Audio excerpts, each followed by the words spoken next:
Welcome creative new activity. আবারও একটা নতুন ভিডিও নিয়ে চলে এসেছি। আজকে টুকরো কাপড়গুলোকে ব্যবহার করার আরেকটা নতুন পদ্ধতি তোমাদের দেখিয়ে দিচ্ছি। দেখাচ্ছি বলতে আমি কিভাবে করছি সেটাই তোমাদের সঙ্গে শেয়ার করছি। আর এখানে দেখো একটা নাইটির ঝুল কমানোর জন্য একটা টুকরো কাপড় আমার কাছে ছিল, আর একটা সায়ার ঝুল কমানোর পরে যে টুকরো কাপড়টা বেঁচেছিল সেই দুটো টুকরো কাপড়।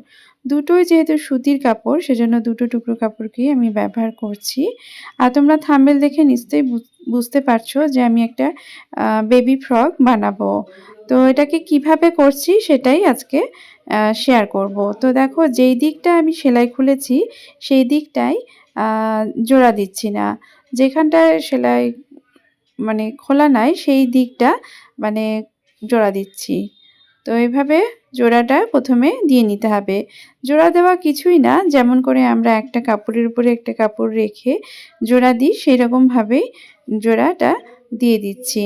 প্রথমে এভাবে দিয়ে দেওয়ার পরে তারপরে তোমাদেরকে দেখাচ্ছি যে আরেকটা যে সেলাই দিব, ডবল সেলাই তো হবে, সেই সেলাইটা উপর দিক দিয়ে হবে। আর দেখো এই যে সায়ার কাপড়টা আছে সেটা অনেকটা লম্বা ছিল, নাইটির কাপড়টাও অনেকটা লম্বা ছিল, কিন্তু একটা অন্য কাজে এটা ব্যবহার করেছি বলে এটা অল্পই আছে। তো এটাকে একসঙ্গে জোড়া দিয়ে দিলাম। বাকি কাপড়টা যতটা নাইটির কাপড় ছিল ততটা নিয়েছি লম্বাতে। এভাবে জোড়াটা দিয়ে দিয়েছি। আর তারপরে দেখো এইভাবে কাপড়টাকে ধরে উপর দিয়ে এই রকমভাবে আর একটা সেলাই দিয়ে দিচ্ছি, যাতে করে কি হবে বেশ জিনিসটা টান টান হয়ে যাবে, মানে সেলাইয়ের ভাঁজটা থাকবে না। তো এইভাবে কাপড়টা প্রথমে জোড়া দিয়ে দিলাম। তো দেখো এই রকম জোড়া হয়ে গেল। যেহেতু নাইটির কাপড় আর এই যে সায়ার কাপড়টা অনেকটা ম্যাচ হচ্ছে, দেখো এই নাইটির প্রিন্টের সঙ্গে যে গেরুয়া কালারটা আছে সেটা বেশ সুন্দরভাবে ম্যাচিং হচ্ছে, তাই জন্য দুটো কাপড় আমি নিয়েছি। আর এই চওড়াটা দেখলে চওড়াটা 12 ইঞ্চি মতো আছে।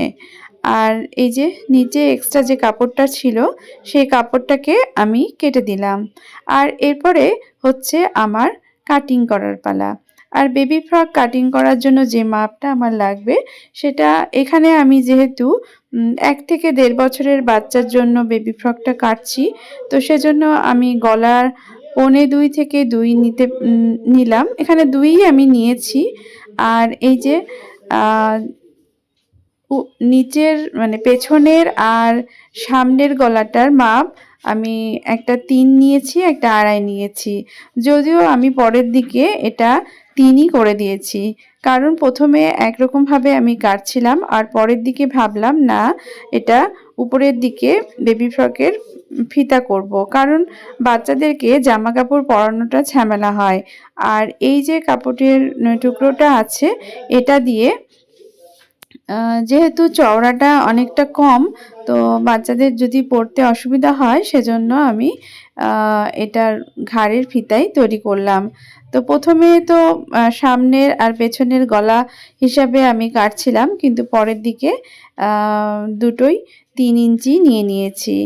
তো তোমাদের দেখিয়ে দিলাম, যদি তোমরা নর্মালি পেছন দিকে বোতাম দাও তাহলে তোমরা এরকমভাবে কাটতে পারো। যদিও বা আমি এটা ভুল করেই করেছিলাম। তো দেখো এইরকমভাবে এটা কাটা যেতে পারে। আর আমি যেহেতু এখন অন্যরকমভাবে তৈরি করব সেজন্য গলাটা একটু বড়ই করে নিলাম। ফিতা উপরে ঘাড়ের কাছে দিলে গলাটা একটু বড় করে দেওয়াই ভালো। তারপরে গলাতে একটু কুচি দিলে গলাটা সেরকম বড় লাগবে না। তো এভাবে আমি এটা রেডি করে নিলাম। আর ঘাড়টাকেও সরু করে দিব, যেহেতু আগেই বললাম ঘাড়ের কাছে ফিতা দিব, তো সেই জন্য এভাবে সরু করে কেটে নিলাম। দেখো আমি বগলের যে কাপড়টা কেটেছিলাম সেটা ধার থেকে মানে গলাটা আমার ঠিক আছে 2 ইঞ্চি আছে, কিন্তু বগলের যে কাপড়টা ঘাড়ের কাছ থেকে একটু কমিয়ে দিয়েছি। তো এইভাবে তোমরা কাটতে পারো বেবি ফ্রক বানানোর সময় যখন ফিতা দিয়ে করবে। আর এই যে দেখো এটা এভাবে রেডি হয়ে গেল। আর এটাকে উল্টো দিক করে নিয়ে প্রথমে দুই সাইডটা জোড়া দিয়ে দিব। তো এই তো খুব সাধারণভাবেই আমি এই বেবি ফ্রকটা রেডি করছি। আর দেখো এই ধারটা একটু কোমরের দিকটা একটু তোমরা ভেতর দিয়ে সেলাই করতে পারো। তো এই লম্বাটা তোমাদের একটু দেখাই। লম্বাটা 15 ইঞ্চি 15-16 ইঞ্চি ছিল, তো আমি এখানে 14 ইঞ্চি মতো নিলাম। একটু কমিয়ে দিলাম, কারণ হচ্ছে আমি নিচের দিকে একটা কুচি দিব। যে সায়ার কাপড়টা আমার বেঁচে গেছিলো, সেই সায়ার কাপড়টা অর্ধেক করে নিয়ে আমি এখানে কুচির জন্য রেডি করে নিচ্ছি। আর এটা জোড়া দিয়ে এই যে নিচের দিকে এরকমভাবে সেলাই করে নিচ্ছি। যেভাবে আমরা কুচির জন্য কাপড় রেডি করি ঠিক সেভাবে। যারা ভালো মতো সেলাই করতে জানো না তারাও এইভাবে তৈরি করে নিতে পারবে। সামান্য যদি মেশিন চালাতে জানো, কিছু যদি তৈরি করো, তাহলে অবশ্যই এই রকম ছোটো মোটো কাজ তোমরা করে নিতে পারবে। তো দেখো আর সেজন্যই তোমাদের সঙ্গে এই যে ফ্রকটা দেখাচ্ছি, কারণ অনেক সময় দেখবে আমাদের বাড়িতে টুকরো কাপড় পরে থাকে, আর এই টুকরো কাপড় দিয়ে কি করব বুঝতে পারি না। হয়তো অনেক কিছুই তৈরি করা যেতে পারে, কিন্তু এইরকম বেবি ফ্রকও তোমরা বাড়িতে রেডি করে নিতে পারো, আর সেটাই তোমাদের সঙ্গে আজকে শেয়ার করছি। তো দেখো এই তো আমারটা রেডি হয়ে গেল যে কুচির কাপড়টা। এবার কুচিটাকে কিভাবে জোড়া দিচ্ছি সেটা হচ্ছে উপরের যে বডির পোর্শনটা আছে সেটাকে সোজা করে ধরেছি, আর নিচের দিকে এরকমভাবে নিয়ে নিয়েছি, আর কুচিটাকে নিয়েছি উল্টো করে ধরেছি, যাতে এটা জোড়া দিলে সুন্দরভাবে এটা রেডি হয়ে যাবে। সুন্দরভাবে বলছি কারণ হচ্ছে অনেক সময় আমরা বুঝতে পারি না যে কোন দিকে ধরলে পরে, যেটা আমার সঙ্গে মাঝে মধ্যে হয়, সেজন্যই তোমাদের সঙ্গে শেয়ার করছি। অনেক সময় হয়তো সোজা পার্ট না উল্টো পার্ট কোনটা কিভাবে জোড়া দিলে বুঝতে পারি না, তখন দেখা যায় যে একটা সোজা হয়ে গেছে আর একটা উল্টো দিক হয়ে গেছে। সেজন্য আমি এখানে তোমাদের বললাম বডি পার্টটাকে সোজা রাখবে, আর এই যে কুচির পাটটা যেটা আছে বা নিচের যদি তোমরা কোনো কাপড় যে ঘেরের কাপড় লাগাও সেটা উল্টো করে রাখবে। দিয়ে এই যে দেখো আমি একসঙ্গেই এটাকে কুচি দিয়ে দিচ্ছি। একসঙ্গে বলছি কারণ হচ্ছে এই যে বডি পার্টের সঙ্গে আমি কুচির পাটটাকে একসঙ্গে জোড়া এইভাবে কুচি দিয়ে দিয়ে জোড়া দিয়ে দিচ্ছি। আলাদা করে কুচি এখানে টাক সেলাই করেও করতে পারো, কিন্তু আমি এটাকে একসঙ্গেই করে নিচ্ছি। তো এই তো আমার কুচিটাও রেডি হয়ে গেল। আর কুচি দেওয়াতে এই ফ্রকটা দেখতে আরও সুন্দর লাগবে। এখানে আমি ফ্রক বলছি, কিন্তু এটা ফ্রক না বলে এটাকে টেপ জামা বলা যেতে পারে, যেটা আমরা সাধারণত বলি। তোমরা কি বলো অবশ্যই কমেন্ট করে জানাবে। তো দেখো এইরকমভাবে রেডি হয়ে গেল।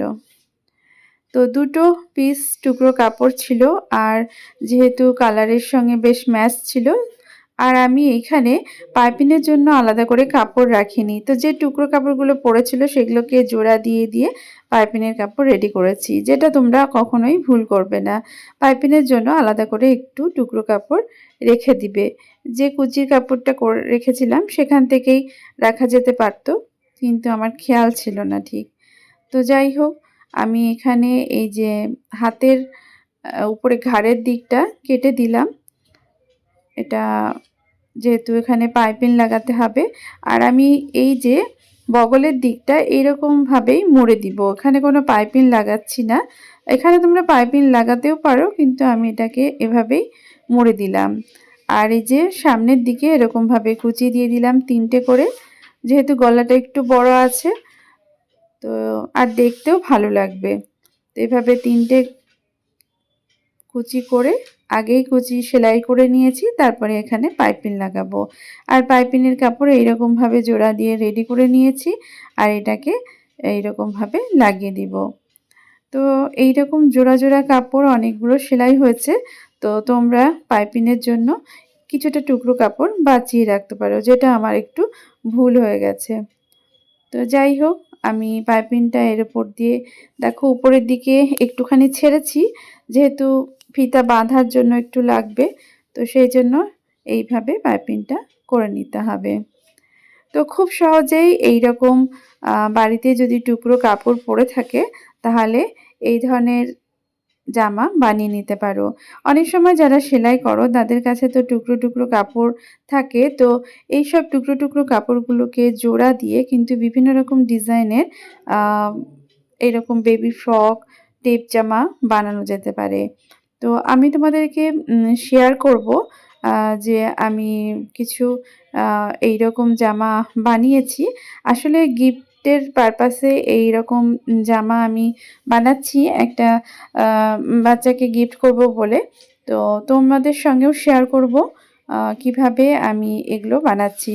মাঝে মধ্যে আমি বাচ্চাদেরকে বাইরে থেকে জামা কাপড় না কিনে দিয়ে এইরকমভাবে গিফট করতে পছন্দ করি। নিজের হাতে তৈরি জিনিস দিয়ে এইরকমভাবে কিছু জামা বাড়িতেই তৈরি করে সেগুলোকে গিফট করি।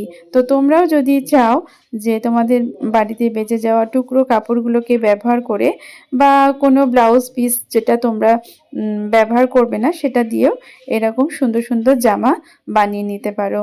তো খুবই সহজভাবে এই জামাটা রেডি হয়ে যাবে আর কত তাড়াতাড়ি হয়ে যায়। তো কেমন লাগলো আমার এই ভিডিওটা? তোমাদের কাছে এই নতুন আইডিয়াটা কেমন লাগলো অবশ্যই কমেন্ট করে জানাবে। আর ভালো লাগলে অবশ্যই একটা লাইক করে দিবে। বাই।